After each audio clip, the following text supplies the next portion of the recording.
Hello and welcome to the Free Cheese episode 414. I'm your Joe Dix, joined by Matt Sellner. Hello. Mark Augustiniak. What's up?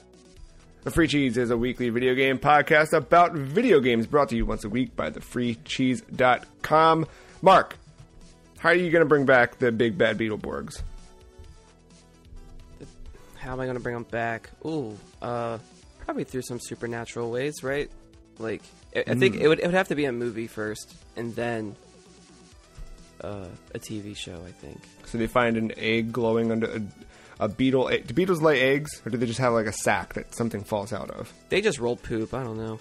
All right, I'm going to look up beetle eggs. While Matt, tell me, what was your favorite color Beetleborg? Gray, this is the one I can see. Did you not watch the Beetleborgs? No. What? I have no idea what this even is. Really? Nope. It was idea. like, Wow.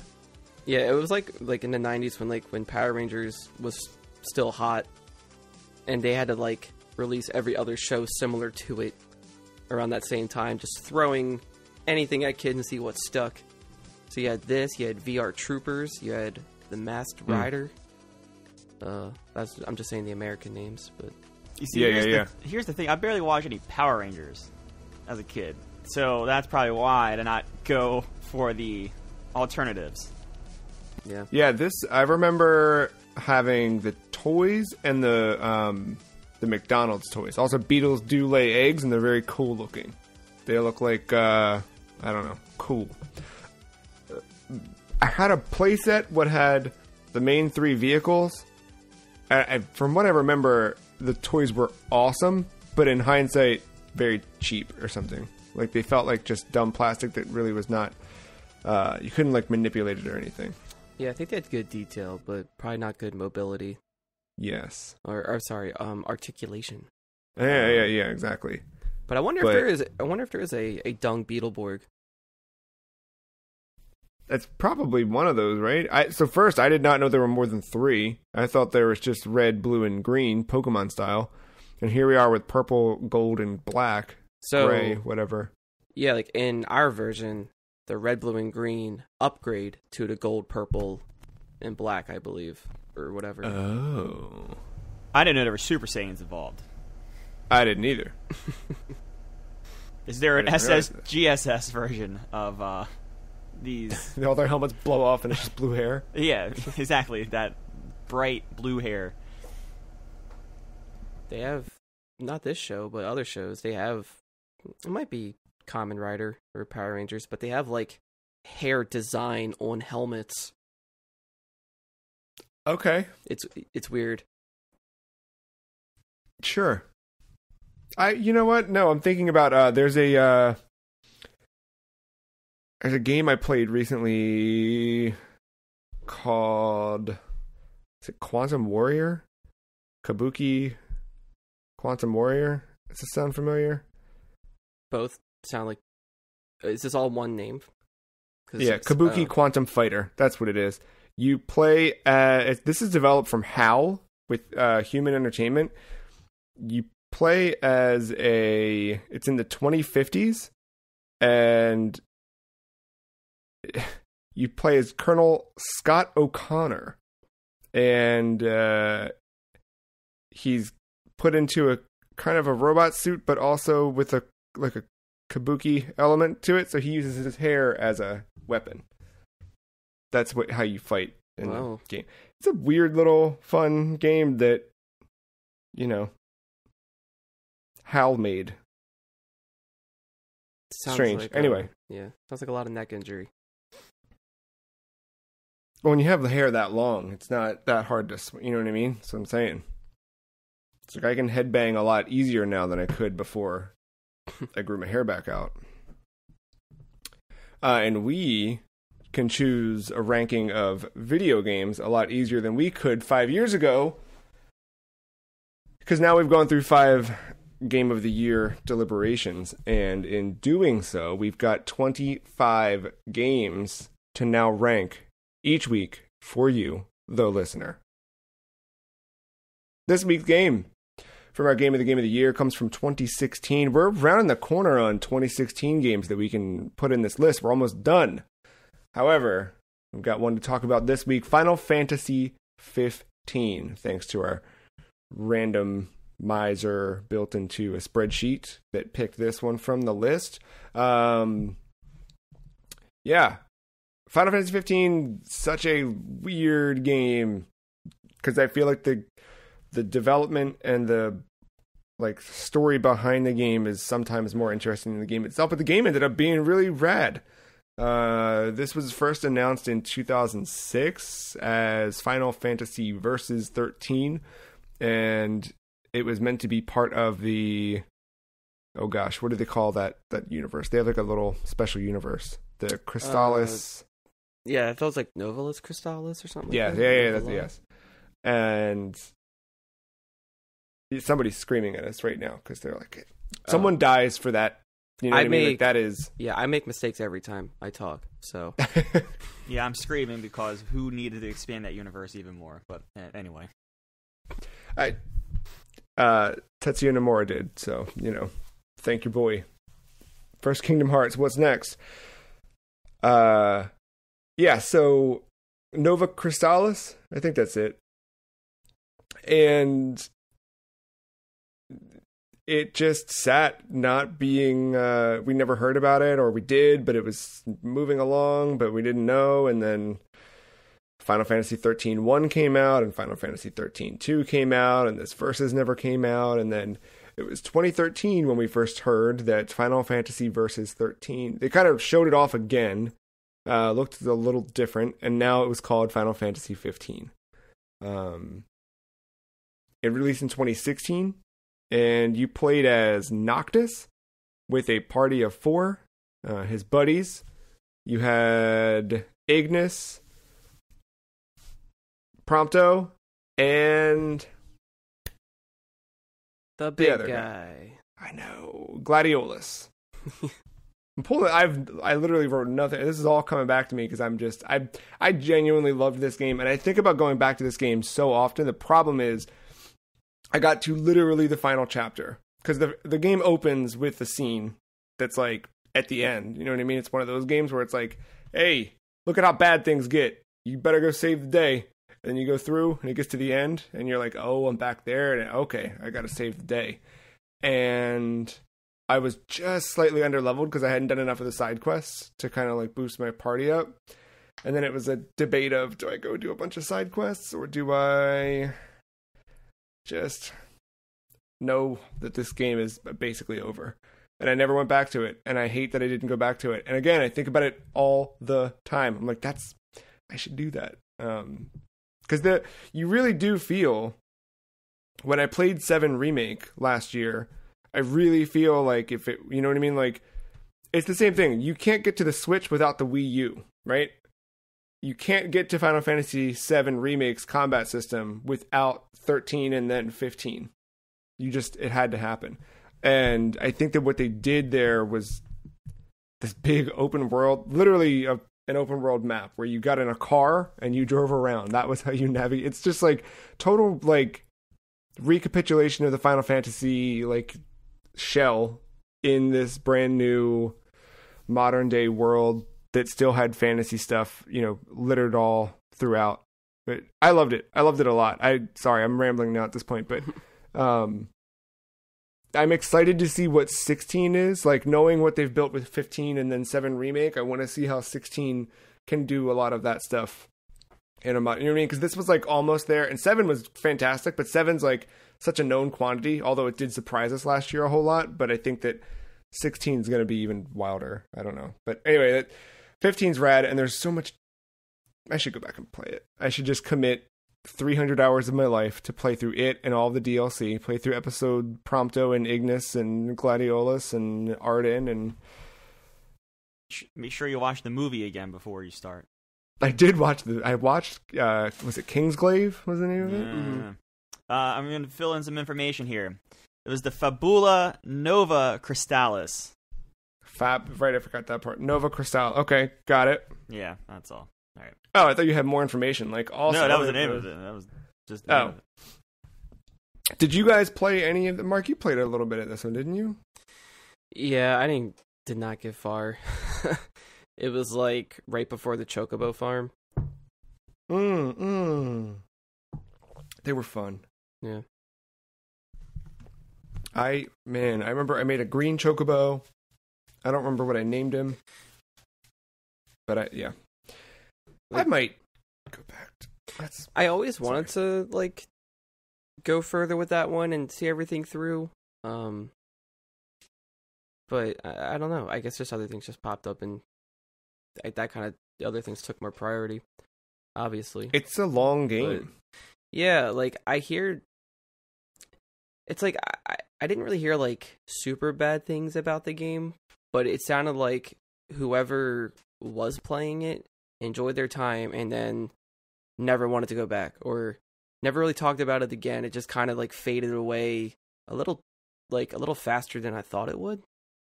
Then like it would kind of get revived with DLC, but I knew they had like the DLC issues and cut some of that or changed it up or whatever. But yeah, I think it definitely. It's a big game, and there were so many side quests. Like I remember, a guy I worked with got a PS4 and got this game, and just this is all he did for like a solid year. Was just Final Fantasy 15, and then every time the DLC came out, it's like, I wish I could do that. I wish I could just get lost in a single thing like that. The cinematics I love are that. great, though. Yeah. They ruled the big fights, the big boss fights, and the summons and everything. I thought were really cool. But yeah, I wonder if it would be hard to go back to after playing 7 Remake, because you have a little bit more mobility and to pull from our Beetleborgs. You have more articulation, I think, in your character party than you do in 15. Because 15, you can't swap control. You are always controlling Noctis, and then you're issuing commands to each of the other 3. Also, side note, just the cooking stuff with Ignis. Like, Sandeep and I used to text each other, like, I've come up with a new recipe, like, once a day for, like, 2 months. I'm sure if I text him right now and say I've come up with a new recipe, he'll know right where, like, we'll go right back there. But seeing the food in that game, dude, the stuff that they made, that's really good. Just super rad. Okay, now the hard part. Where do we rank Final Fantasy 15 in our list of rankings? I'm thinking somewhere above Tetris Effect. Okay. I would, you know what? He can put it there, and I'll use my thing next week to put it back down. Yeah. No, I think like I'm leaning right above Mario Odyssey. Works for me. Wow. Believe me, I think I would put this somewhere else if this were my list, but thinking about our list together, I think that's a good spot for it. I was even going to say above Last Guardian. I'm surprised. Well, what do we think? I mean, do we think it's... I'm not going to have much of a say in this one, because I never played the game. Honestly. I never played the game. I never liked this game from afar. I thought the fact that we even got this game was a miracle, and it works somewhat. Every time in my zeitgeist of hearing about this game is always about that chapter towards the end of it. I don't even know what the difference is. I just know everyone complained about that damn chapter towards the end. But yeah, every time I get an itch to play a Final Fantasy game, I look up a gameplay and I see this is not what I want. This is not. I don't care about the boy band, the none of that. So I'm not going to say much about this game. I'm going to let you all rank it. I'm fine with around that area of Red Dead, Celeste, The Last Guardian. But we should do a week where we only play games that we think we would hate, and we pick it for each other, and then Matt, you play this one as my vote. You don't have to spend more than 3 hours with it, but just spend 3 hours. And that doesn't include the install time, because it's another, like, you'd have to delete Warzone from 2 devices to install it on 1 device, but it's worth it. I think you would like it. I think you'd find something interesting in it, especially the fact that you can get into the Regalia, which is the name of the car, which is, I mean, that's the name of the car should at least bump this above Fire Emblem. But then you can buy at truck stops and gas stations, you can buy Final Fantasy soundtrack CDs to listen to while you're driving around the overworld. You can hang out and listen to the 7 battle theme, or the 6 battle theme, or the 3 battle theme, or the 1 battle theme, or the... Now, the thing is, I mean, I'm not going to get down this path. Right now, if I have a decision to make about a Final Fantasy game, I'm just going to go back to 7 and complete my platinum. That's just an easy decision now. Well, then when you have that cleared up and you need more Final Fantasy in your life. So, my question is, why would you put it below Last Guardian? I feel like Last Guardian is easier to recommend because it's a standalone. Well, not that this isn't a standalone experience, but I feel like this is so big. You know, although it has a 15 at the end of it, we all know that with the Final Fantasy game, like, you don't need to have played you haven't played 1 through 14, so I guess I can't play. There's none of that. But I think that The Last Guardian you could get in and get out of.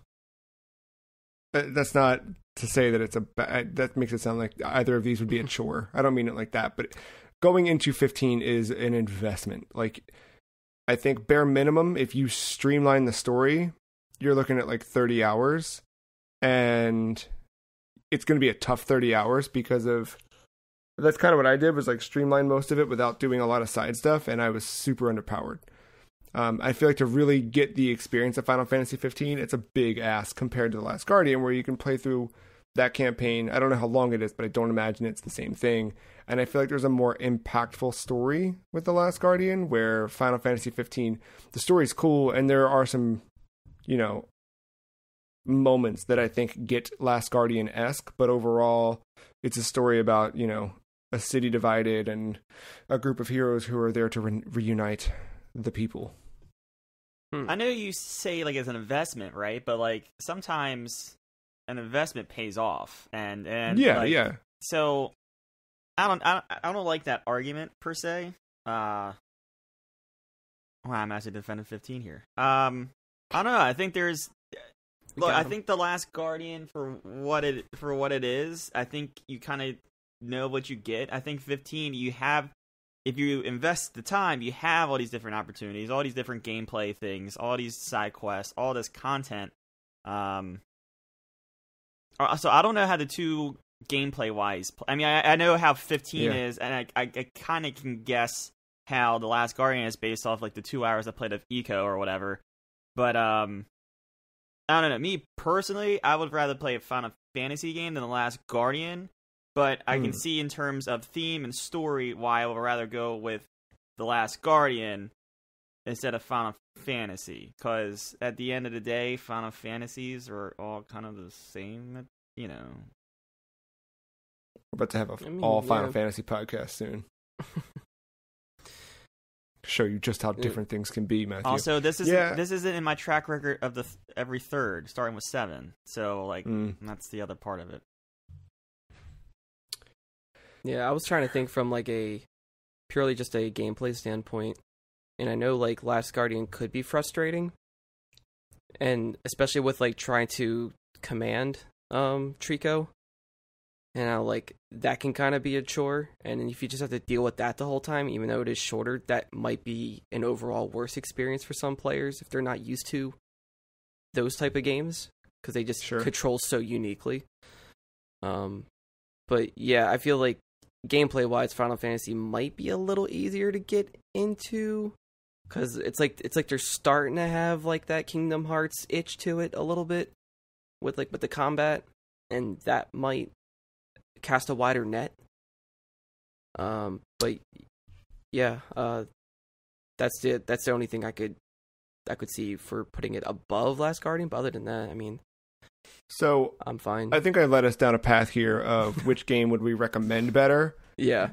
Which I think we've made good arguments for. What if we look at this as, at its best, which game is better? I would probably go with Final Fantasy still. I'm okay with it, because I've never played The Last Guardian to say otherwise. Yeah, I mean, I think Last Guardian is a nice... it is like a nice trip, like a nice little experience for what it is, but I feel like Final Fantasy does have something more to it. I don't know in which ways exactly because I haven't, got the full taste of it, but I can sense there's something more about it to me that is probably a little more impactful all around. Plus, you got the VR fishing game that is like a spin-off, so like... Yeah. There's just regular fishing in the game, too, that's really good. Actually, both have VR spin-off things, kind of. But... Oh, yeah. Yeah, I like 15 a lot. So, all right, there it is. We'll put it there. So now it's sitting below Celeste and above Final Fantasy 15, currently at number 11 on our... Is that right? 11? I 1, love 2, 3, that. 4, 5, 6. I do love how the debate ended between Last Guardian and Final Fantasy 15, two games that we never thought we would ever see the light of day of. Yeah, that's true. And they both came out the same year, right? It was the same year. I was looking back to see if this is the first time we flipped our rankings, but 2018, that whole year is all messed up now. I forgot that Tetris Effect was that year. Did so we put Last Guardian above Final Fantasy 15 Last Guardian when we did was it before? 2. Dude, I was number 2, below Doom and above Uncharted.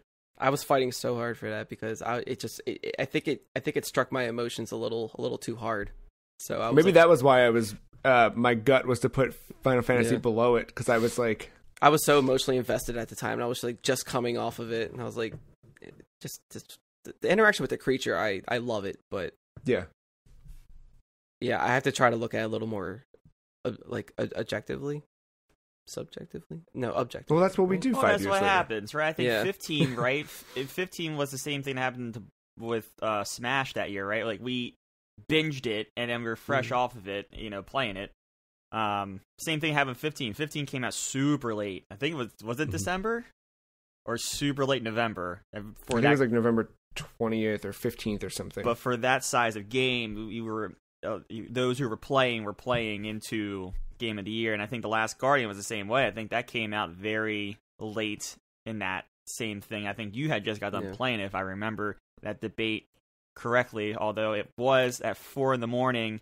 eating candy with our good friend Dash. Yeah, well, man, that was a great time. Final Fantasy 15 was November 29th, 2016. So yeah, we did it and marathoned it for like 2 weeks before we recorded that episode. I like going back through time, and we will continue to do so each week until we've ranked all 25 of these. We're up to 13 now, although remember we've added 2 to the list, so we've got quite a bit still to get through. We're going to move into a segment this week that Mark and Matt do not know about, and neither do you, listener. However, you're about to find out. The three of us really did not play a lot of stuff that moved the needle this week that would have felt say the same things, right? So instead, say I saved the audience of me bitching about Pokemon Unite for 30 minutes. Well, they're dying in that hole with you, right? Let's talk about what we played a year ago and some of the news from a year ago and some of the segments from a year ago. So just here's where we were a year ago. Now, the episode we did 1 year ago, Mark was not on, but the games we talked about playing, A Plague Tale, Innocence, Halo Reach, Fall Gaga, let me try that again, Fall Guys, Warzone, Call of Duty, Warzone. That was all last year to pick a date. And MX Unleashed. If you were wondering how much Call of Duty Warzone had been happening, we also had a segment that in our show notes for Matt was redacted, but on my end says, ask Matt to name 5 things that aren't Call of Duty. We also talked about news from a year ago. The Analog Pocket had sold out in 15 minutes. Street Fighter V announced that they were adding Dan, Rose, Oro, and Akira from rival schools, and that a 5th character would be announced and revealed for fall 2021. that all just happened like a week ago. We talked about this brand new announcement of Suicide Squad, the game.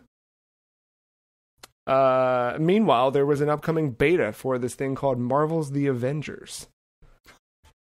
Well, I thought a year ago was 2019. It certainly Right? feels like that. Right.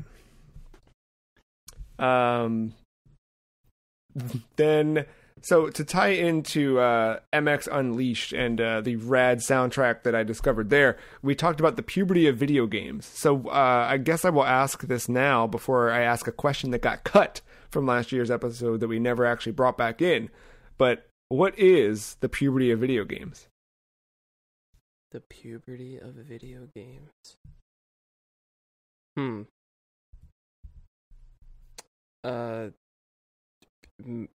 Maybe, I don't know if I'm interpreting it incorrectly, or maybe it's just because it just seems to make sense with my life, but I forget what number generation it is, but like the PS2, Xbox, GameCube era, that's the puberty. I went a different direction.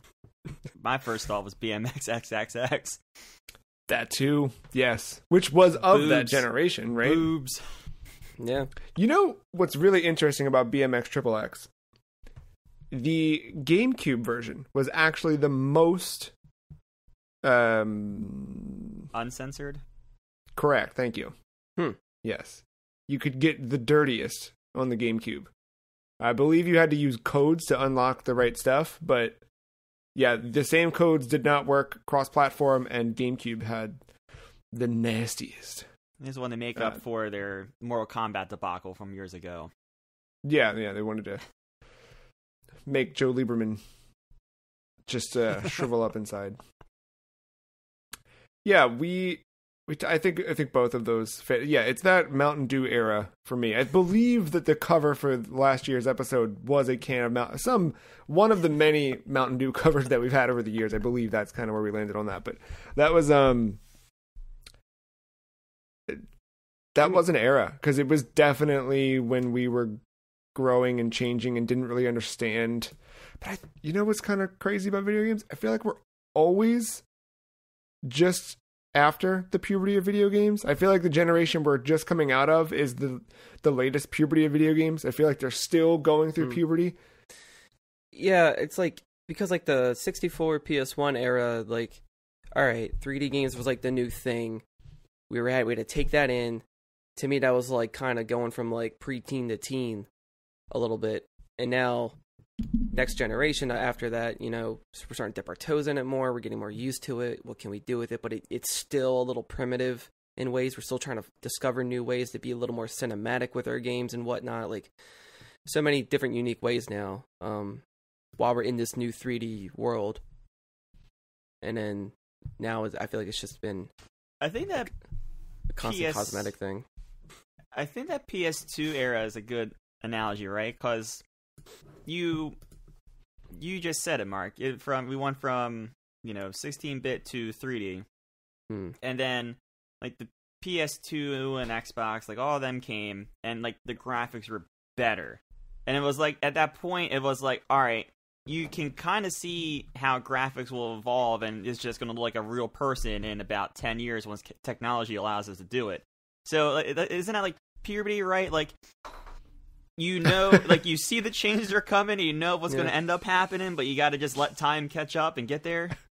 Yeah, and it's just very experimental too. So like your brain's just going everywhere, 1,000 miles per hour. And then you pop in a copy of BMX XXX and you have yourself a time. Yeah. Heck yeah, dude. Yeah, that there were a lot of weird things they did on PS1 that let them get more conservative is not the right word, but I don't know. The industry was also not the industry at that point either, right? Like, it was not this thing that is, I mean, it was a $1 billion industry, but it was not a billions dollar industry or a trillions dollar industry. It was not as global as it is now, where every game created needs to make sure that you got to check all of these boxes if you're going to be profitable. None of that stuff existed. Yeah, everything now is so calculated. Yeah, I hate it. Boy, Back then, you're just throwing things at a wall. And if it's stuck, awesome, you got a sequel. Right. Well, that would have been a perfect segue, but I'm gonna cancel the perfect segue. Relate it up. I intentionally did that, but all right. We have a cut. I'm gonna close the door on this podcast from last year. We had a cut question from last year, which was, "Do you care about photo mode?" I think I said no. Said yes and no. I think I said no. Oh no, we cut it. We never talked about it last year. Oh right, all right. Well, I would have said no.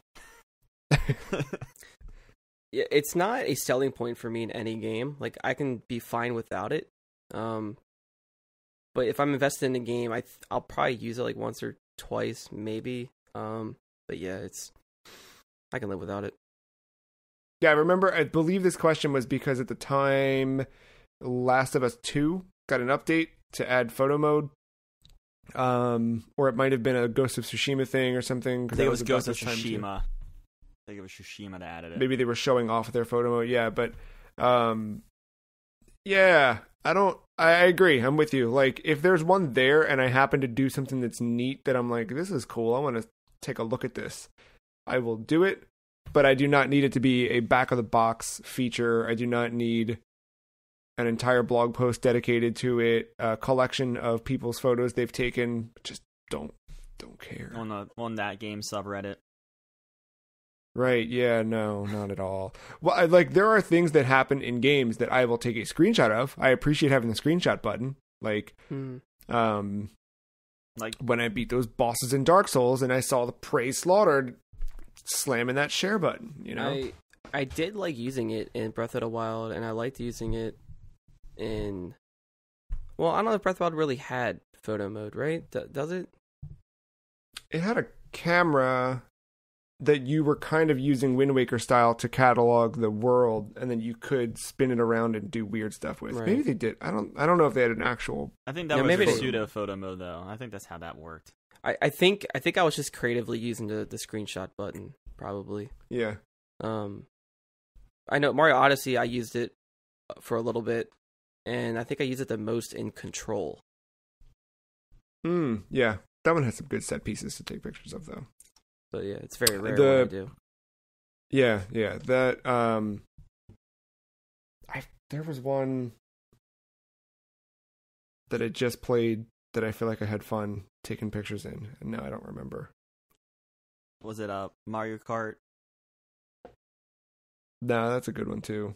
No, because Joe's Switch is plagued with pictures of Roy. That nonstop.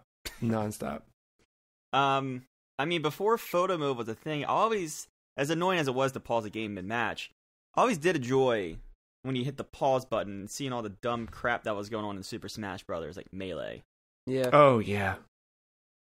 So We would do that forever. I don't think you could save that stuff, right? It was just kind of like there. Not until Brawl. I think you could start to take screenshots that would save to the Wii's SD card. But yeah, I remember, like, you'd do that, you'd zoom in, you'd rotate around the camera and look at all the models up close, and like, that was super cool. I don't know if Melee started that, but you could have a controller just being the cameraman while a match was going on.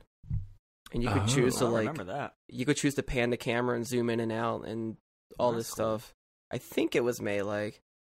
Could be wrong. That sounds like a Melee thing to do. Yeah. Yeah, I think it's good that photo modes are there, but I hate when there's a big deal made about them. Maybe that's where I'm at with it. Yeah. It's a new thing. Just new to tie back to Matt's perfect segue that I botched. This week we saw rumors of a remaster for the Grand Theft Auto 3, speaking of puberty of video games, era games, which would be Grand Theft Auto 3, Grand Theft Auto Vice City, and Grand Theft Auto San Andreas. These rumors began circling the typical channels for all things in video game rumors. Reporting claims that the trilogy will be released in late October and early November for all major platforms and also Stadia. 3 hours prior to tweeting the Kotaku story, Twitter user Nibelian, I believe is referred to often as Nibble, shared the trailer for Frostpunk 2. Frostpunk 2 being developed by a team of now over 70 employees because they've expanded since Frostpunk was a success. The sequel is going to be set 30 years after the events of the first game, where now oil is the new resource rather than coal. Interestingly enough, the two tweets, looking at Nibelion's tweet for Frostpunk 2, received 77 replies, 599. This is as of me capturing these stats. It may have gone up at this point. 77 replies, 599 retweets, and 3,100 likes. GTA Remastered Trilogy received 653 replies, 5,200 retweets, and 17,800 likes. A follow-up tweet that just kind of gave some additional details about, that the PC and mobile ports may be delayed for GTA and blah, blah, blah from the same user received 89 replies, 348 retweets, and 3,200 likes. So quite, even a follow-up tweet more than the announcement of a sequel. So I'm wondering, how do we as a culture appreciate a remake more? Are we putting more worth into a remake than a sequel?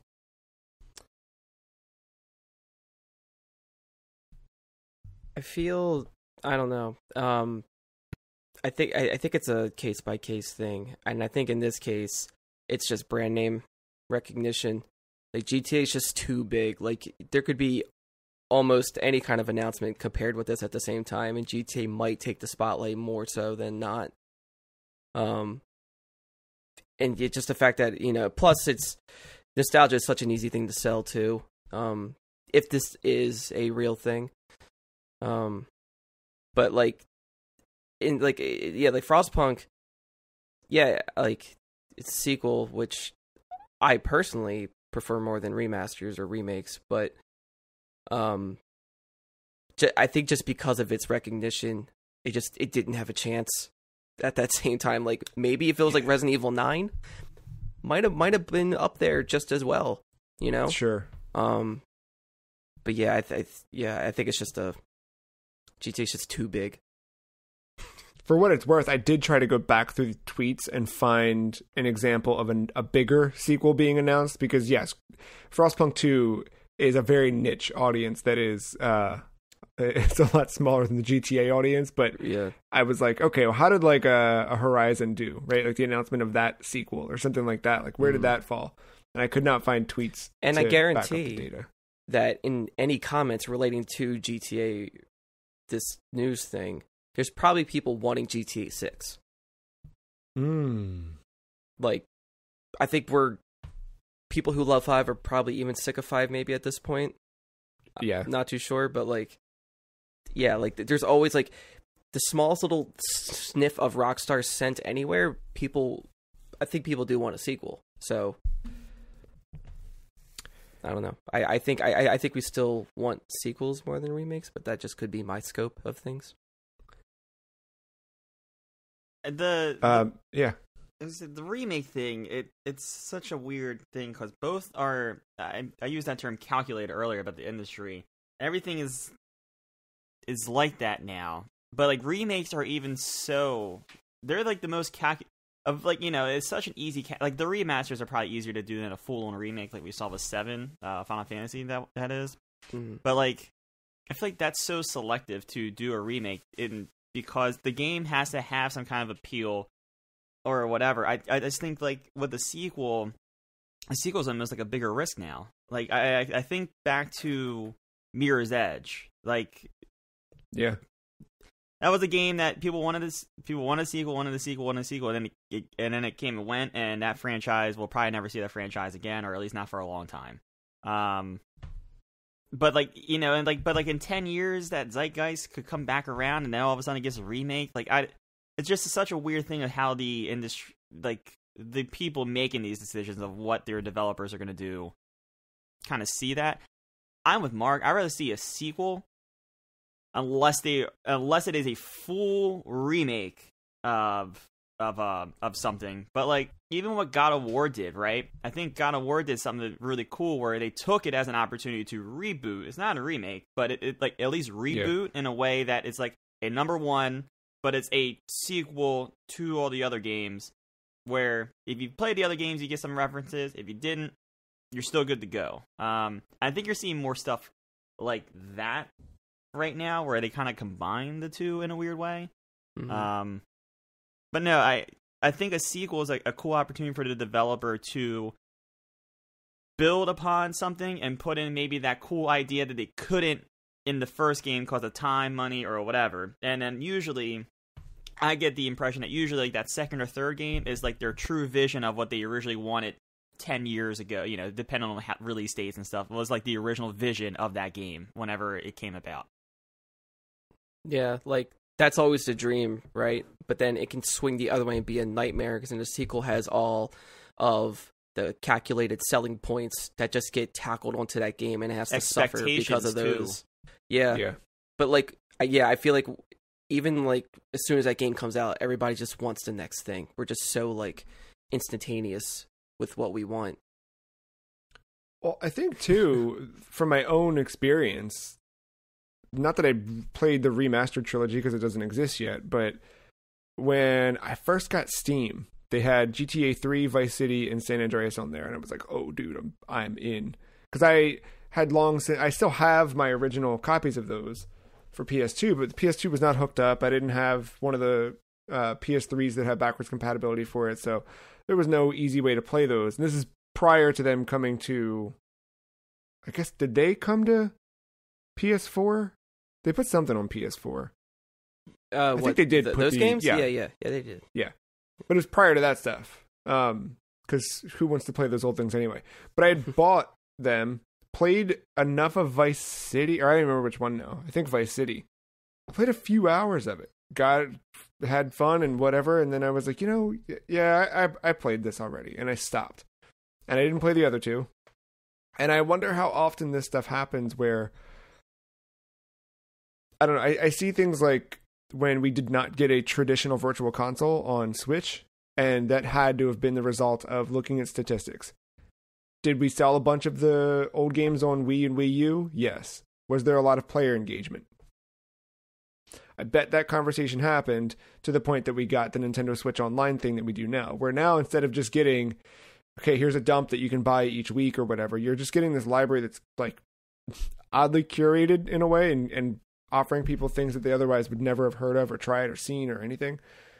And I think it's letting people play different experiences and have different experiences where I want to know the numbers on a remaster, the play numbers. The sales numbers are always crazy, right? And I'm speaking specifically about a remaster, right? Because something like Final Fantasy VII, the remake, is in a way Final Fantasy VII 2, right? Or I guess Crisis Core is 2 and then this is 3, whatever. That's but this a is mess. like, don't get into that. but this is more a sequel than it is a remake, right? In a way. And I wonder how many people buy this and play to the end of each game, or do they turn it on, run around for 5 minutes? Like, how much of this is just somebody's Unreal Engine tech demo they show off? I honestly think it's going to be, especially if it's a remaster, I don't know what quality of life changes they're going to make, but like I think as soon, San Andreas is the outlier here, but like in 3 and Vice City, as soon as they realize you can't PUBG Vault anymore, I think people are going to turn it off, because those games, I mean, they're fun to go back to for an hour or two, but they don't hold up well in the test of time, at least comparatively, especially if you live and breathe GTA Online and, all that stuff. Yeah, when you're used to a certain way of GTA. Yeah, it's because it's weird because with some remasters, I feel like it's a company putting their feelers out there, testing to see if this is something worth investing in, and should we go further with it? What can we do with this? And that could lead to bigger projects or better things for it, make it a better name for it. But GTA is like, it doesn't need to do that, right? So to me, I see this where it's kind of like, all right, we've been doing 5 for so long, we just need something quote new to put out there in between. So this is something for like you to just chew on for a little bit, just to hold you over, and like it costs them like probably not nearly as much as just making, whatever they're putting into if 6 is happening. I fully I think this coming out as a leak and it being called remaster, I think it's putting like maybe a potential negative connotation on it, as if like it just gets a coat of paint and modernized, maybe controls or something like that, and it's out there. Like this isn't the official press release. We don't know if they are really overhauling some of the physics engines and stuff like that. Yeah. I think if they actually took some time and made some real, don't change the core gameplay to an extent, but like make some real quality of life changes, like vaulting, like things like that. I think this might actually be worth going back to, because it will, I think, fix a lot of the dating issues it has. Yeah. To that end, looking at the replies to the tweet, because I did that, I did not see GTA 6 mentioned a single time. What I did see is an equal division of people who are asking for the Bully remaster and asking why this is being built in Unreal Engine and not in the proprietary GTA engine, which is the Rage engine. So I understand. And then one person who's very mad at Nibel for the Switch OLED model stuff, and is still bringing that up, that how wrong everybody was on the leaks of that, and they're mad at dang. Anyway. Yeah, but anecdotally, it seems like people want the Bully remaster more than anything. Oh, okay. Well, I guess I'll have to check the comments for like GTA 5 stuff and see when they're like, we're tired of this game. Give us 6. Well, don't be tired. It's coming to PS5 soon, so don't worry. Yeah, those are comments I'll have to check. Yeah, it's interesting. I mean, yeah, go back to that. Well, it's probably been about a year now, right? Where the that PlayStation showcase where we got Horizon and it led off with GTA. Go back there, because you know that Nibble and both of them, Nibble and Wario 64 live tweet like announcements. Go back to that announcement and see your GTA 6 stuff. Yeah, that it's a wild thing. That was, I think, officially announced this week, right? It was a Take-Two press release where they talked about things that are coming soon, and one of them is that GTA 5, and then GTA Online separately is a separate thing that's getting a next gen upgrade. And even like news-wise for Frostpunk, just to highlight that for a second. News-wise, like it's unfortunate, but I think by the time that comes out, I think it'll still do pretty well. Yeah, and that will probably come out before this GTA thing. I think with Frostpunk, I like to assume, if it's real. The thing with Frostpunk, I think it was one of those slow burn games that, like, it came out, people liked it, but it was just, like, from afar you knew it was just a stress management thing, which I think that does drive away some people. Like, it did for me at first. Yeah. I played it. Look, I played a lot of it for, like, one weekend and fell off hard. But yeah, me too. I had a lot of fun with it, and I'm not opposed to playing a sequel. But yeah, no, I think that game is one of those games that benefited from Game Pass, and it just kind of being there, and it got more eyes on it, because I know I never would have bought it, even at like $10. I never would have bought that game. I don't know, Joe, if you would have bought it at like a super sale, but then we both jumped in. Look, it was only for a weekend, maybe 5-10 hours, but we're fans now and would recommend it. So I think that's I knew when I played that game, if I ever wanted a game like that, that was the one I was going to play. But that one is especially brutal in a way that other RTS games are not. And I really liked what they did with it. Story-wise, it seemed really cool too. And this picks up 30 years after, where at the end of that game, I guess, spoilers, there's a giant blizzard that just completely bulldozes everything. And so it's even more Frostpunk. It's intriguing, but it's odd to me that granted, this is comparing a gigantic thing versus, you know what I mean? This is saying, hey, why did more people go see Marvel the Avengers than the latest Charlie Kaufman movie or something? You know what I mean? Like, obviously there's two different audiences, but at the same time, just interesting. They're all getting their, in terms of consumption, seeing the tweet stuff here was right? Like, more people engaging with that. Anyway, we'll see what happens with that. That is apparently rumored to release this fall. And we'll find out. I don't know. I don't think. Anyway, another rumor that's turned into reality is, I guess this was never a rumor actually. That's just a bad attempt at a segue. This is very strange. So Konami announced Castlevania Grimoire of Souls in April 2018. The game entered a beta phase with invites going out in May 2018. The game eventually soft launched for Android in Canada.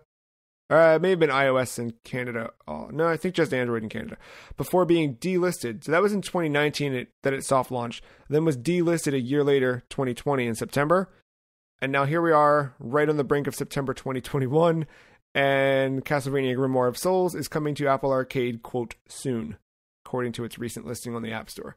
The original game let you play through as one of many protagonists from the series history, and you had in-game items and you had weapons that you would level up, and that was where your kind of character progression would happen. And there was a boss rush mode where seemingly the better your characters were and the better your weapons were, the better you could do with up to 4 players simultaneous combat. That was all meant to be tied to microtransactions. And notably, Apple requires games released on its arcade platform to not include microtransactions. So this game had to have gone through some severe overhaul before it could be released here. The screenshots still look relatively the same, although we're not seeing the menu in this. But I remember the menus because I got into the beta. If I remember correct, yes, I played through, it was the Japanese beta, but I was able to install it via the Test Flight app and try it out. And gameplay-wise, it felt like a Castlevania game, one of those Metroidvania-style ones. And you were, as you went through the chapters, you were unlocking new characters, and then you could kind of choose who you were taking on the adventure. But it was all the microtransaction stuff that, even that, I will say that even in what I played of the beta, it was not gross from what I remember. Granted, I don't think they had much of it turned on because it was a beta and whatever, but it was not that, not like the Nier one, right? Like that recent Nier one has a pretty solid story, and then it's like, hey, don't forget to do this, and they very much want you to buy a thing so you can unlock weapon upgrades and all that stuff.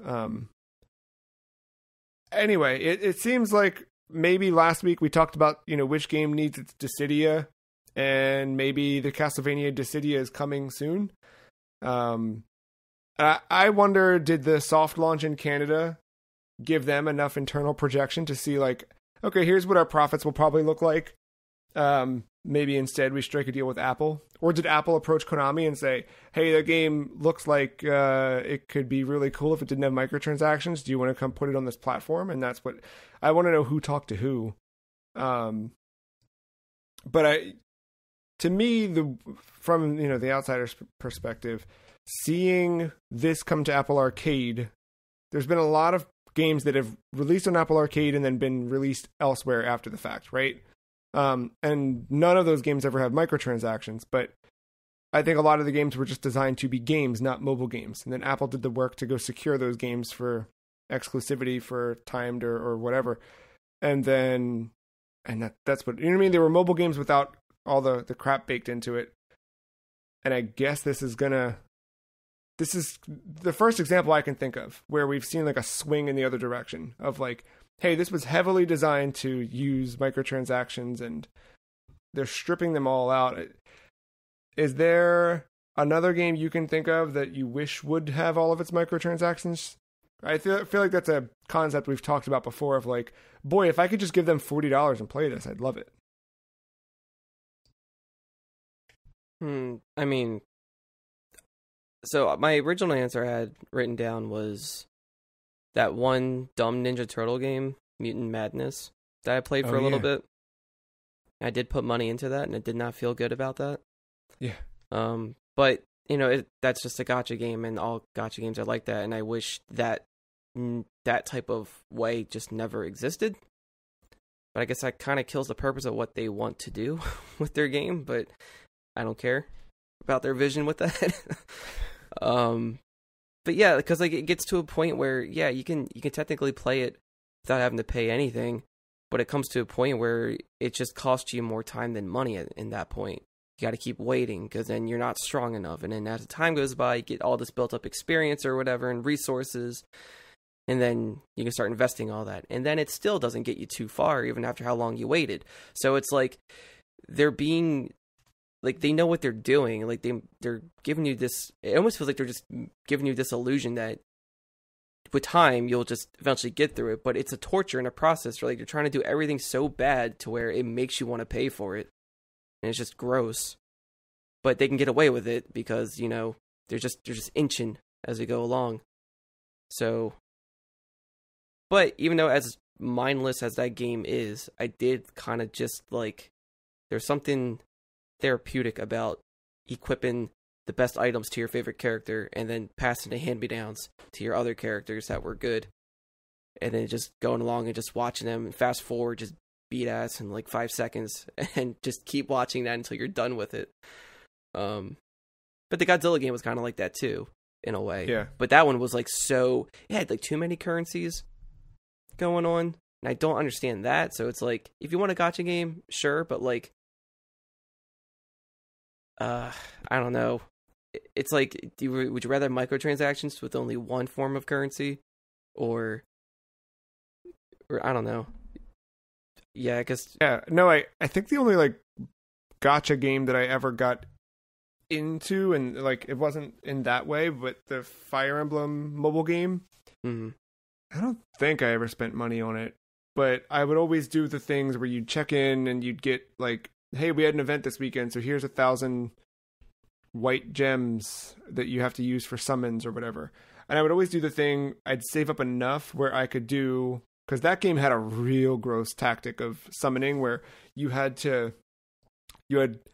summon and you had 5 orbs. So you picked which orb you were going to, pull the lever on. And every subsequent orb got cheaper. So you kind of had to make sure you had at least 20 at a time. Otherwise, you felt like you were getting ripped off because you were going to be spending more per orb, right? So, and there may have been something with increased rarity drops or something like that. I don't know. But yeah, that, like, I wonder how a game like that where the random drops, if they were still random, but you didn't have to pay for, I don't know. Matt, is there a game you'd like to see redesigned without microtransactions by chance? I got 2 answers. One, currently, called Dr. Mario World. Like, just let me have all the levels. Just let me have all the fucking levels, all the characters, all the side characters, and just let me enjoy my trash. What is their microtransaction game in that? Like, what's the hook?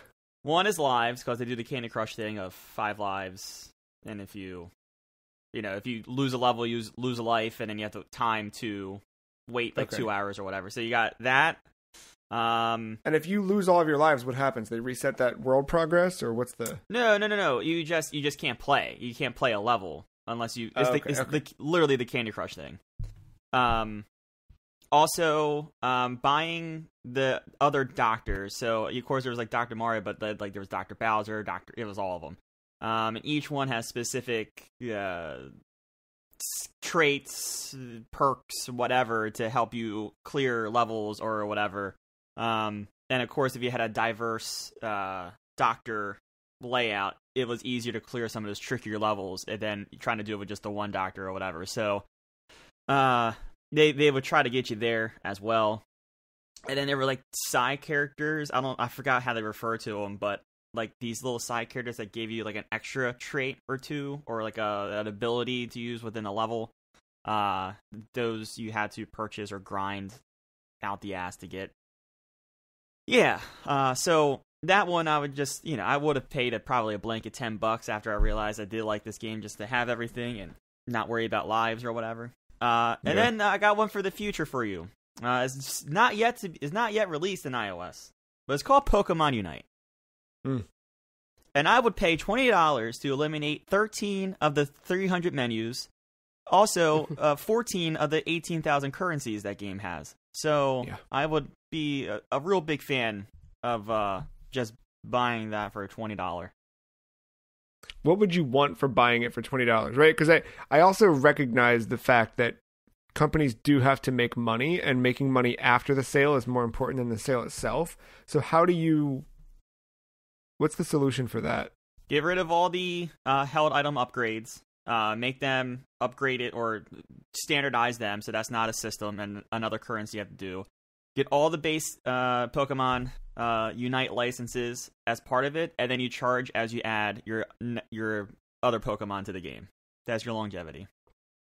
So you charge for new Pokemon, not the Dota method of charge for cosmetics. No, I feel like this you could do the league thing with this. But like make them like $4 or something. Don't make it like $10 per or whatever. You know. I technically spent money on in that game, by the way. Finally, I didn't though. You see, I was going to purchase a Pokemon, and then when I got to the checkout page, I realized I had plenty of gold coins to support my purchase. So those Nintendo points came in handy, and I got me a Pokemon. And because I was a first-time buyer, they doubled whatever that currency is. So now I have enough for new Pokemon, and I think I'm saving that for Blastoise. Turned a Nintendo currency into another currency. Yeah, based on real currency. I know all the currencies now. You took your real money, turned it into gold coins that you turned into gems that you're going to turn into Blastoise, that you're going to grind up, that you're going to turn into... Oh, boy. I will say, with Miitomo... Oh, yeah. To justify my spending, I'm going to say pay for the cosmetics still. But I would actually keep everything kind of the way it is in that game. Had it still be around, because you have to pay for each. Like in your room, if you want to put any art up on your walls, you have to pay for each space. Tasteful art. Yes, and so they could have maybe did like a one whole package thing instead of having to buy each one separately. But I like that you have to pay for that because it shows you who's more of a real fan. Okay, yeah. We'll go with that one. It's a badge to wear, and you wear it proudly with your hard-earned money. $2 a pop. I don't know that I have a good example of a game where I mean, there's been so many games where I've played it and I've been like, why do you do this? Why can't you just... No, it was stupid to pay for all that, but... Nah, that's the way that's the way I cope with it. Yeah, but that was more of an experience than it is, and also you did it so that you did it for the joke, right? Yeah, definitely did it for the bit. You didn't do it because you were trying to unlock a specific thing, right? There's a difference between that and I don't know. I think he was I was summon the demon. See, before that, I actually had legit game posters in my room. So because I thought that was cool, but I was really trying to let Nintendo know that you don't have to be so filtered. It's okay. We're not going to look at you differently. In fact, we'll look at you better if you just let us say and do whatever we want in your games. Man. BMX XXX2. Come on. Let it happen. Right? How would you do Miitomo 2? Would it be a Switch app? Would it be a phone app? It would definitely be a Switch thing. And I would also call it Miitomo. Why? Okay, yep. Very good. No, don't. Look, there is, guys, I don't know if you're aware, but there's this Nintendo Switch app that is on phones that no one uses. Maybe they should make use of that and put Miitomo in that. And they could integrate with all the other games, all 3 other games. Add more themes to the Switch, but replace those themes, but use Miitomo as the theme. That's now your menu for everything. What about this? Hear me out. On Switch, I think what you're saying, Mark, yes, I think I'm on the same lines. A big hub, right? That your Miis and all of your friends' Miis could go to, and it would maybe show you a circle of the games you've been playing, but that are also most popular with your friends. Right, and then they can share their favorite art if they want to draw and post Exactly. that. Yeah, if you ran close to, let's just say you're playing Castlevania Grimoire of Souls on your Switch. There's an icon that has Alucard's face on it, and you run up towards it with your Mii character. We'll just use Mii's, I guess. And then as you get close, you'll see somebody's fan art of that stuff. And then you could click on that. You could see a whole, community board, maybe. That seems, I don't know. Right, just to show a way that, the company shows that they care about their players. Back and forth, and then it could even be more appreciated. They could go so far with it. It could be a level in Smash Brothers, right? And you just have random art in the background based on the characters that you're playing as, and just seeing, Look, I'm going to innovate on your idea here, because I feel like I've seen that idea somewhere before and it didn't work. But how about this? Yeah, PlayStation Home wasn't that great. You're right. Yeah, we're going to make it better. No, yeah, exactly. You're going to do PlayStation Home. You're going to put a little icon right there, a little home-esque app icon. You're going to launch it, and it's going to be your Miitomo house, but it's your apartment. Then you can go outside and go to all these different themed locales that are Nintendo property related. What would you call it? Nintendo Home. What's bigger than a home, though? Like a globe? No, smaller than a globe. World? No. Land? Maybe, yeah. Sounds like a Nintendo Land on it does deserve a sequel on the Switch. I'll say that. And a remaster. Yeah, that too. I will buy. That's a remaster I can get behind. Speaking of remasters, Super Monkey Ball Banana Mania out this fall, and Sega have announced 2 new additional guest characters for the release. Sonic and Tails from the popular video game series Sonic and Tails are joining the roster alongside the previously revealed Beat from Jet Set Radio. Is there a time you've played a game that had a guest character and you wish that game didn't have that guest character? So probably not gonna like my answer for this one. No, good. Hit me. I don't like it when Mortal Kombat has guest characters. Yes. So I was just about to say, I hated having especially Kratos in Mortal Kombat. Well, 9. Yeah, it's weird. I like the characters themselves, but being in that world, to me, for some reason with Mortal Kombat, that's all about time travel and other worlds. I didn't like when they included the horror movie characters. It was cool the first time when it was like, oh, dude, they put Freddy Krueger in this game. And then it just kept going from there. And then, I didn't think it was cool even. It was just, neat, but I didn't need it. But, that could have been, NetherRealms could have made their own horror movie fighting game. True. And have those characters, kind of like what they're doing with Injustice, or with any of these other characters. They could have made other fighting games instead of it having to be, I have to go back to another Mortal Kombat to play this just to enjoy these characters. And maybe those characters are tied to an inferior version of what Mortal Kombat is now. So you kind of have to suffer a little bit. That's true. Yeah, if you want to play Jason, you've got to go play Mortal Kombat 10, which was amazing when it came out and now feels slow and stiff compared to 11. I think the sucky part with the Mortal Kombat characters was within that same fighter pass or season or whatever, you would get a character from the other brand. So if it was a Mortal Kombat game, you get an Injustice character, or if it was Injustice, you get a Mortal Kombat character. I thought that was really dumb. Yeah, I hate that. The charge for it, at least. I don't like Joker in Mortal Kombat, even though they've crossed over. It's not. I don't like that. I don't like Sub-Zero or Scorpion showing up in Injustice, or Raiden was in the last one. Right, unless it is a Mortal Kombat versus DC Universe game, sure. But otherwise, I think they should just kind of stick to their thing. But you can turn that around, and I like it when Link's in Soul Calibur 2. So yeah, that's a good guest character. But also Dante in Shin Megami Tensei 3. Yeah, that's a good guest character. I don't know what other. I guess speaking of fighting games, the Ninja Turtles in what's it called? were a great guest character. Injustice 2. Yeah. I It's all got just fighting games, I guess. No. Dave Mira's BMX had the Slim Jim Man. Really? Mm-hmm.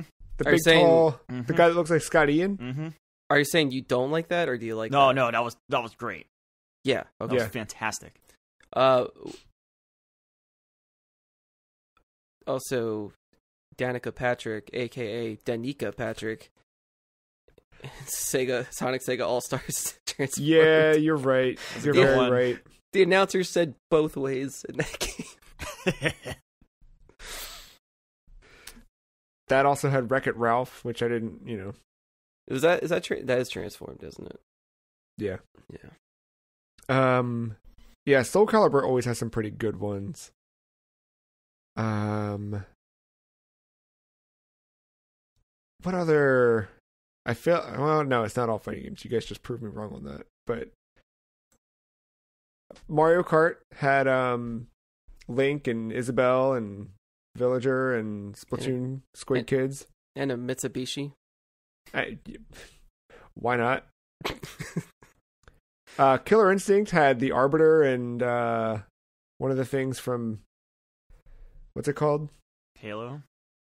The other one. Gears of War. Oh. Battletoads. Then there's dumb stuff like Forza Horizon 4 having a Warthog. That's pretty... I do like that, though. Trying to think of some the other- Battletoads in Killer Instinct, weren't they also? Mm-hmm. I'm trying to think of like non-fighting game ones. It's very tough to think of non-fighting games with guest characters. Because that's the fun of it, right? You want to see these characters just beat the heck out of each other. I feel like Yakuza did something dumb. I don't know if it was more like a cameo type of thing or... Yeah, it's like, does it still count as a guest character if it's their likeness, but it's not their name or their actual... Absolutely. Okay. Yeah, Crisis Core. Genesis. That is actually like a musician or a pop star by the name of like Gecht or something like that. Oh, I did not know that. Like, people might like that, but I just think it was useless. Like, it was just needless to do that. It's big in Japan, though, right? Yeah, I think... Well, see, now I could be wrong. This is where, like, I say shit, and it's incorrect, probably. But I thought the likeness was definitely based on Gecht. But I could be wrong with that. Because if it's just a voicing, I'm not too worried about it. I guess Clay Fighter had still... But that had Boogerman and Earthworm Jim. What about Tony Hawk?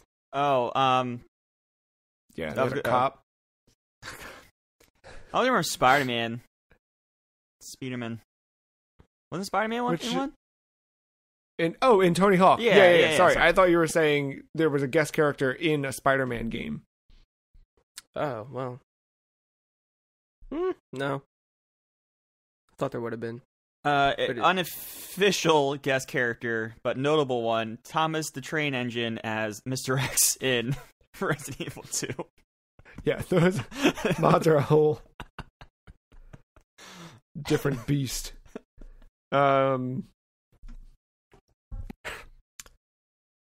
me think.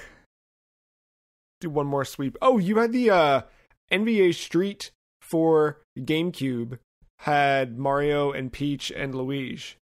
Really? Uh-huh. Wow. I thought they just had their own basketball game, like Strikers or... I don't think they ever 303. did a full one. I think it was just NBA Street. Yeah, that... Yeah. That... Is it like Uncanny Valley looking just because of... They're just in like, I don't this think they make realistic them... world? I think they just make them Mario and Luigi. I gotta look up a picture of them, but... I remember that now. Yeah, it's weird because they're real 3D models of, NBA players, and then just a cartoonish image of Peach flying through the air with a basketball, but Yeah, actually, I might have just found our cover image for this week's episode. How can we forget? I mean, it's the mascot uniform, but like, come on, I had a fun 2 hours dressed as Sonic in the Olympics game during that free weekend. Oh, yeah. Oh, dude, I installed that and completely never played it, and then just uninstalled it after that free weekend was over. Was it? I should buy it when it's on sale next time. It was fine. Yeah. It's just very, like, mini-game-ish. Yeah. Not to steer the conversation this way, it was just, you know, when I would play a soccer game or a baseball game, I would be like, there's mechanics that I'm missing. Ooh. Drew Carey in The Sims. They put actual Drew Carey in The Sims. Yes. I don't Why? know if it was the Why Live in not? Large. I don't know if it was the Live in Large expansion pack or the House Party expansion pack. It might have been House Party. That's but what he would come in. When I think of a house party, Drew Carey makes a good house party, dude. Yeah, yeah. He does. But yeah, Sims has had multiple guest characters. Like, and I know Katy Perry was one. One I like and don't like simultaneously is their spin-off game, The Herbs, Sims in the City, featuring Black Eyed Peas. That's... And they do that song "Get It Started," which is already shouldn't exist. Even both edited and I was gonna say which version shouldn't exist. Both of them shouldn't exist. But then to hear it in Simish or whatever their language is, ooh, oh man, like that's it was yucky. I think that was the opening song for that game. Well, yeah, if you're gonna pay the money to dumb it down, you gotta put it right up front. Yeah, it's like Burnout Paradise with Guns N' Roses. It's like so bad it's good, but what about Final Fantasy Brave? Speaking of gacha games and microtransactions, Final Fantasy Brave XV is putting Ariana Grande in the game. Oh, that's where I was gonna go.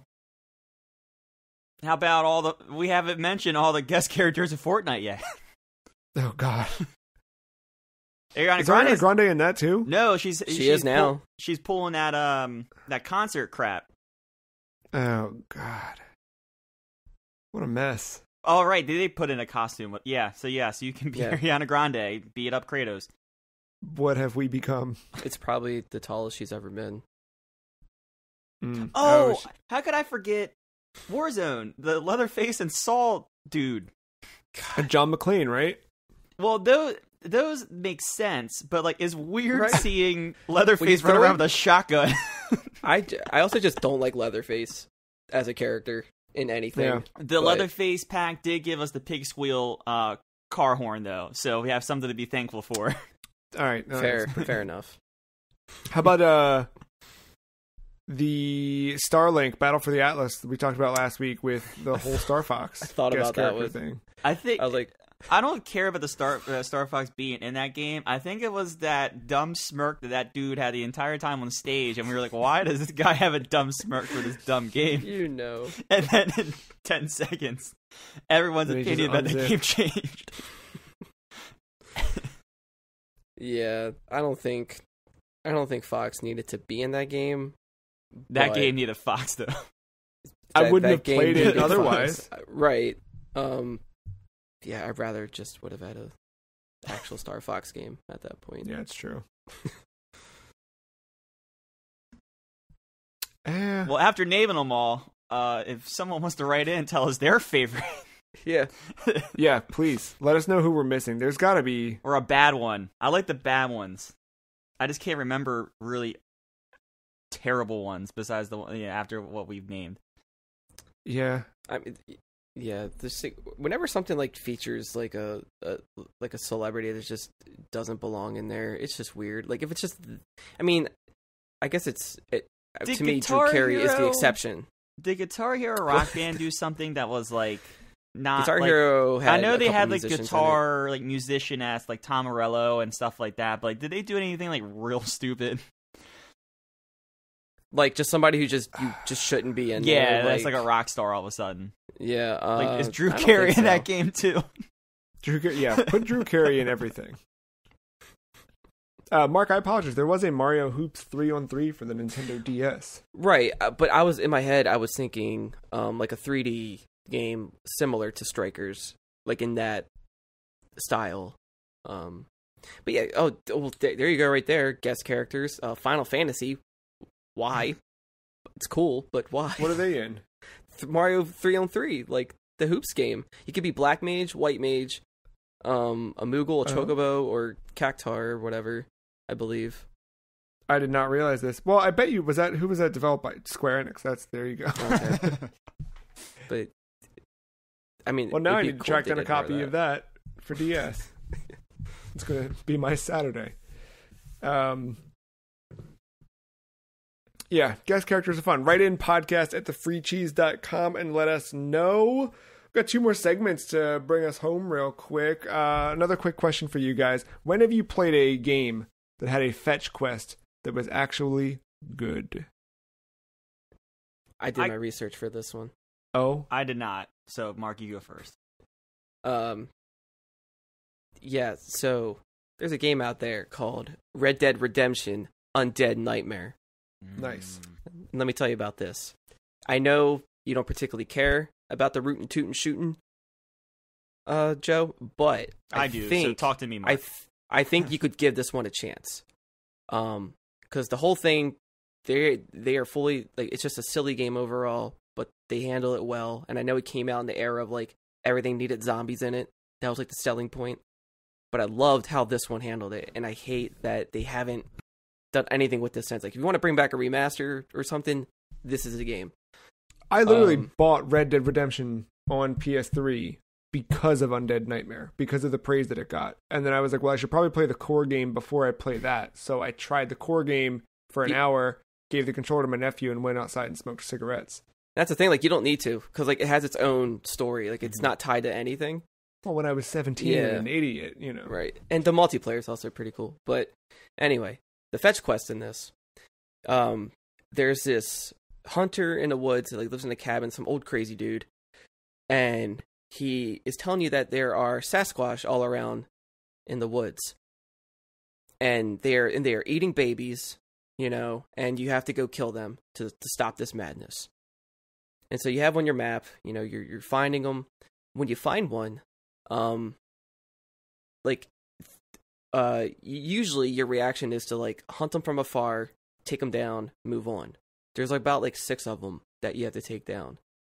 And as you're going along, you're noticing that, like, they're really easy to take down. It takes, like, maybe, like, 1 or 2 shots. It probably takes about 2 shots, but when you're doing, like, your Deadeye thing, you target that X thing, like, 6 times, and it's, like, overkill. It feels like overkill. And they're never, like, they're not attacking you, like, right away or at all, really. Like, they're not running at you like a bear or like a cougar. Like, you always catch them, like, behind their back. Like, you're always shooting them, like, in the back of the head or something every time you find them. It's like you get a good chance to sneak up on them. And then something pops up on the map, like a little question mark, and you have to go to that after you killed 5 of them. And you see one, and you approach it, and it's like sitting at a tree. And it kind of, you know, it's like, it's sitting where, like, its arms are resting on its knees type thing. Like, like a cutscene happens, and the Sasquatch is crying. And John Marston's about to, like, put him out of his misery. He's like, you know, like, all right, you creature of the night, I'm going to kill you because you eat babies or whatever. And the Sasquatch is like, you know, just do it. Kill me, please, because, like, I'm suffering because, you know, my kind isn't around. Some maniac's been going around killing my family. I don't want to live anymore. And he's, like, crying. And John Marston's like, well, and, like, I know you eat babies, but it's not your fault. That's just life. That's just how it is for you. And he's like, we don't eat. What are you talking about? Like, we eat berries and mushrooms. We don't eat babies. And so then he starts, like, actually, like, crying. He's like, he just wants to die. And then the cutscene's over, and he's just sitting there whimpering. It's up to you if you want to shoot him or not. The mission's done at this point. But you can either walk away or put him out of his misery. So, like, you feel like an asshole by that point. It's just, it's good and it's awful at the same time because, like, the game made you be like, it knew it was being a video game because every time you killed him, it was like, all right, 3 to go kill him. And then it threw this on you, spun it.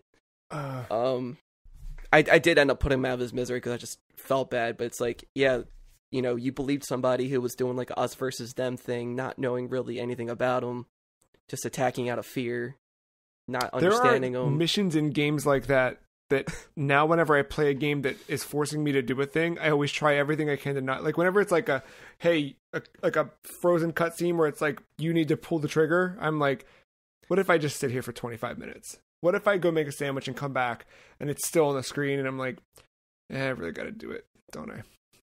And like, yeah, for this one, you didn't have to. You can use the rope, like the lasso, and tie him, but if you try to, he will get scared, like, because the game script comes in at that point, and anything that tries to get tied, they try to run away. So Sasquatch will run away, fearing for its life, ironically. But, yeah, it's just, I love that they were, like, very self-aware, and they knew what they were doing to the player, so I respect that fetch quest. That's a good example of that, yeah. Matt, did you think of one? All right, I'm gonna throw out something. And I think I'm like one of 10 people that actually maybe like this, but it's not your traditional fetch quest, but Blitzball in Final Fantasy X. Now let me explain why Blitzball can be considered a fetch quest. Because if you're trying to get all the legendary weapons, you gotta play Blitzball for like half of the requirements for Wakka's ultimate weapon. So it's a lot of hours of playing Blitzball. Yeah, that applies, yeah. It's a fetch quest. Trying to get that. I mean, I guess now is a platinum trophy. I really haven't looked at the trophy list for 10.2 remasters, but yeah, if you're trying to get that ultimate weapon, that is a fetch quest. But I like Blitzball. I always like Blitzball. So does it matter? Should I play 10? I mean, I always hear people love it and praise it. It's linear.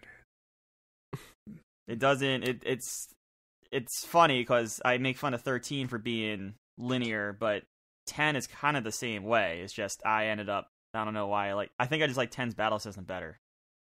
It's just turn based though. It's nothing special. Yeah. All right, I got time. I'm not dead yet. That was my problem with 13. That was an auto battler. I never played 13, so I can't compare. But 13.3. Yeah. Okay. But yeah, I always, yeah, that's a good example of the mini game that becomes something actually worth doing. I always like the ones where, I feel like Zelda does this pretty well, where you go, they're like, hey, go to this town and get this thing and bring it back to me, and you bring it back, and they're like, I guess I don't need it. You can keep it, and you get like a really rad weapon or something like that. Obviously, there's the ones where it's like, hey, can you run to this town and talk to this person, and then go to this town and pick up this thing? And then, thanks for that, here's some experience. Those suck. Those are bad fetch quests. But the ones where you actually get a cool reward in the end, I feel like they're worthwhile. And speaking of being worthwhile, the Pokemon Company is going to host a 28-minute Pokemon Presents live stream on Wednesday, August 18th at 9 a.m. Eastern, which is going to feature new information for Pokemon Brilliant Diamond, Pokemon Shining Pearl, and Pokemon Legends Arceus. Matt, name an object. any object. Any object. Candle. Mark, name an animal.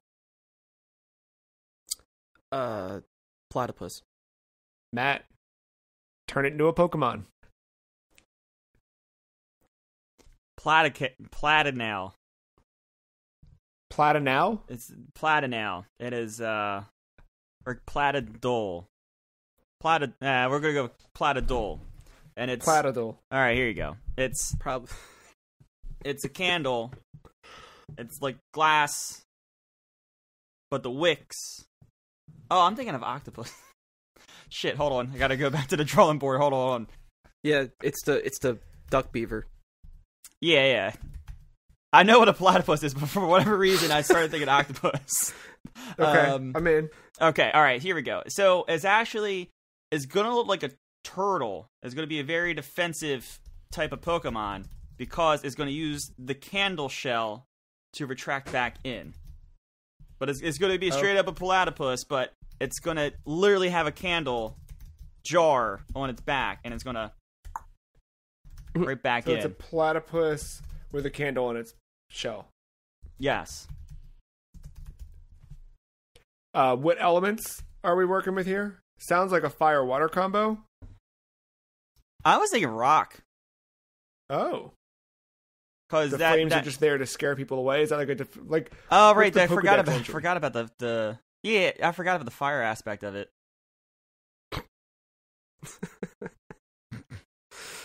I need more time. I need like 10 minutes, not 3 minutes to put together a Pokemon.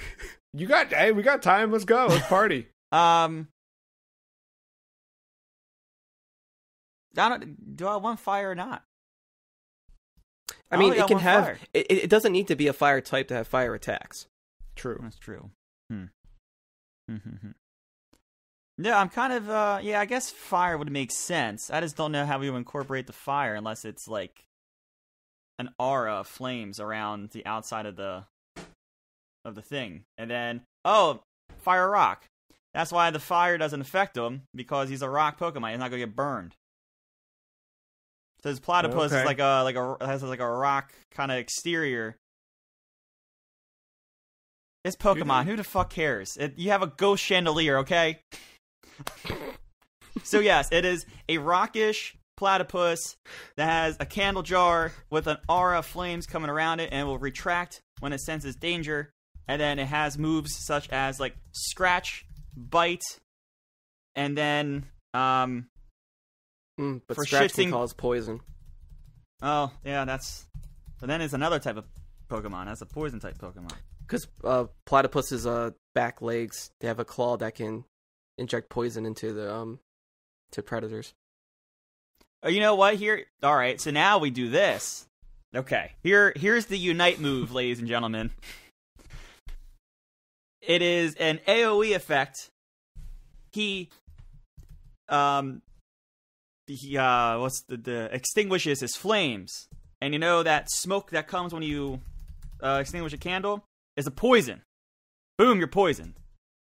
And you leak damage for smog 5 to 10 seconds, and it's called blowover.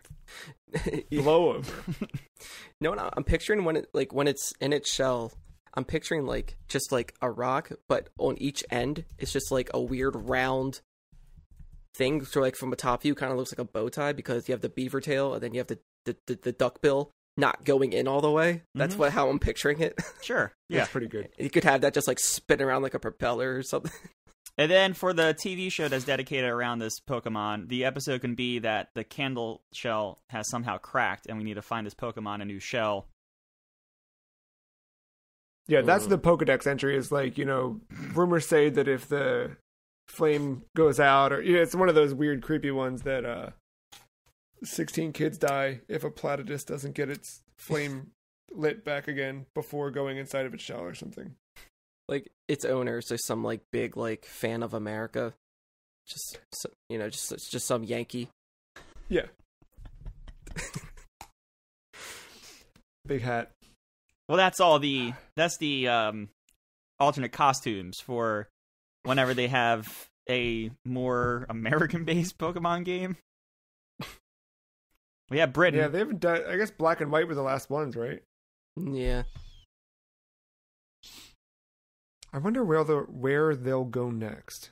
I guess we're going back in time with Arceus. But... Dude, you can literally change the candle shell to reflect any season. Alolan could have just been tropical candles. It's true. Oh, this is real easy. True. I just made a successful Pokemon.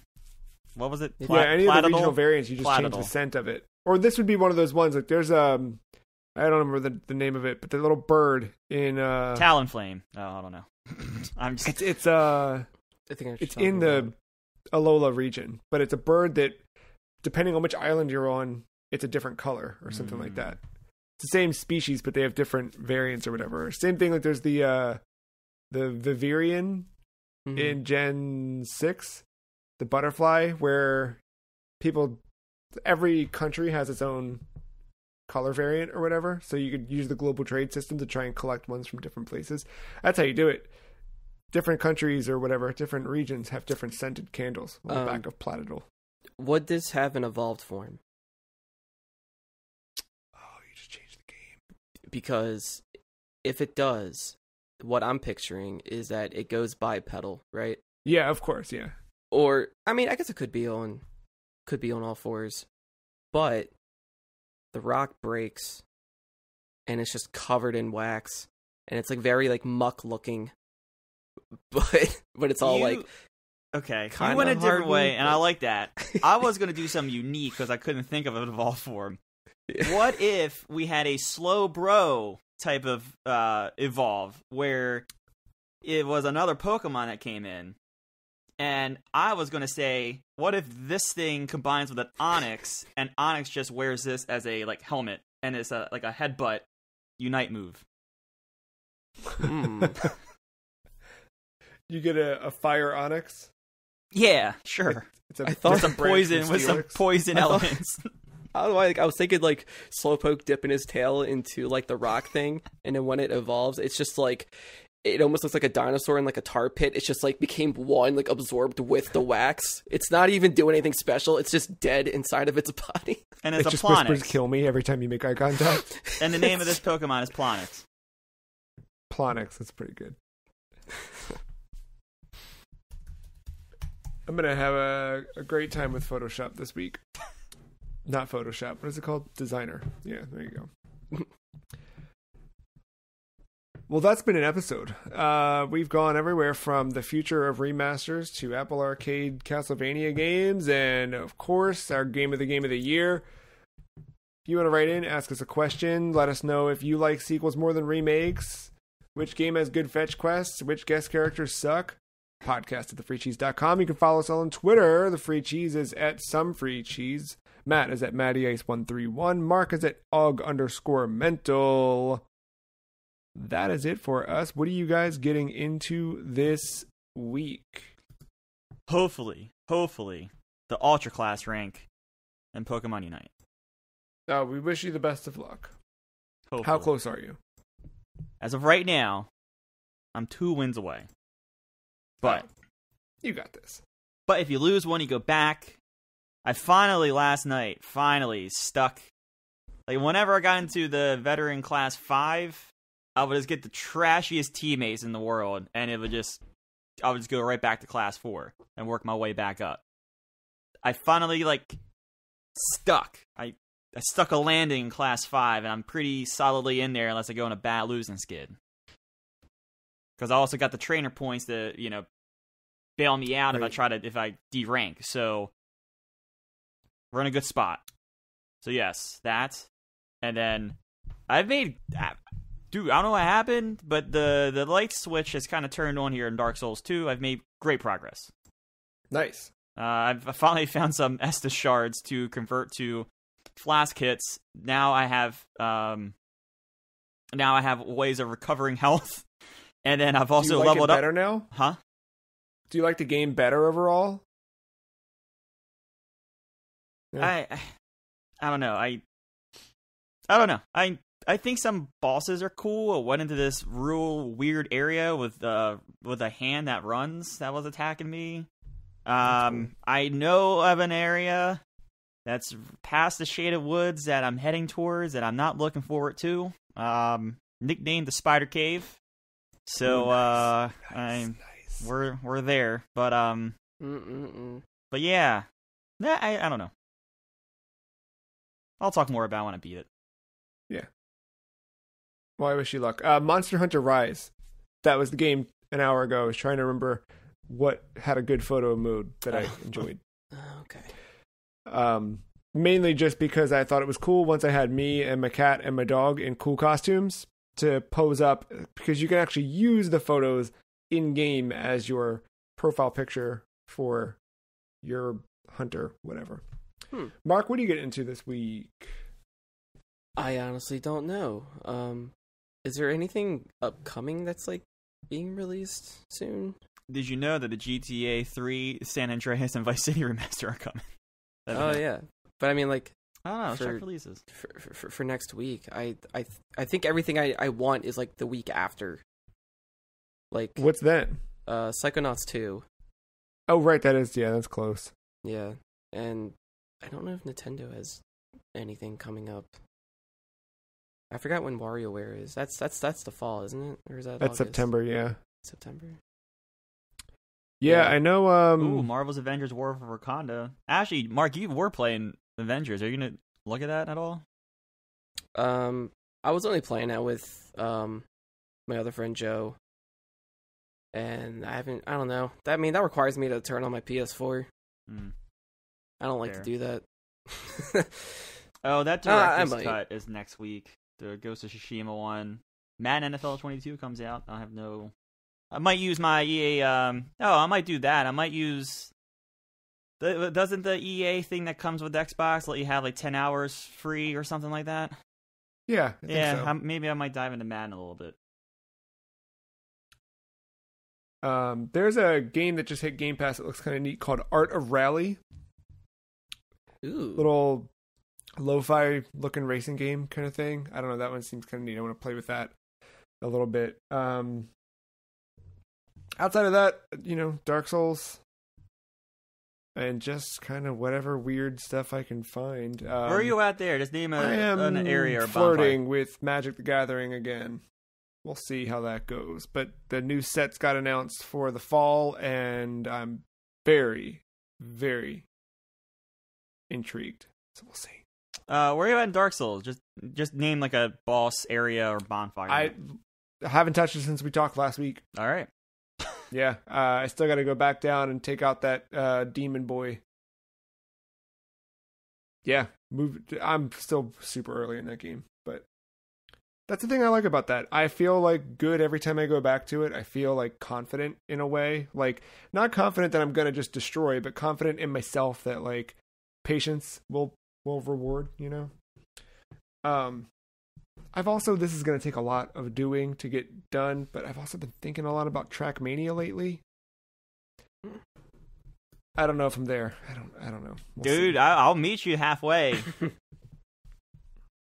Get on that server. I gotta boot into Windows. I gotta update Windows. I gotta reinstall Uplay, and it's all of those things are just like every gate that I have to cross through to get to that game is like, why don't I just go do something else? This is what you do when you decide to turn back on Dark Souls and you do your attempts between loading screens. I know there's not long because of Series X, but like just walk over and click the next thing, and before you know, all your gates are done. Fair. Yeah. Well. We'll see what next week brings. But until next week, email us, Twitter us, internet us. That is it. Thank you, Mark. Thank you, Matt. Thank you, listener, for listening. We'll be back next week with another episode. Bye.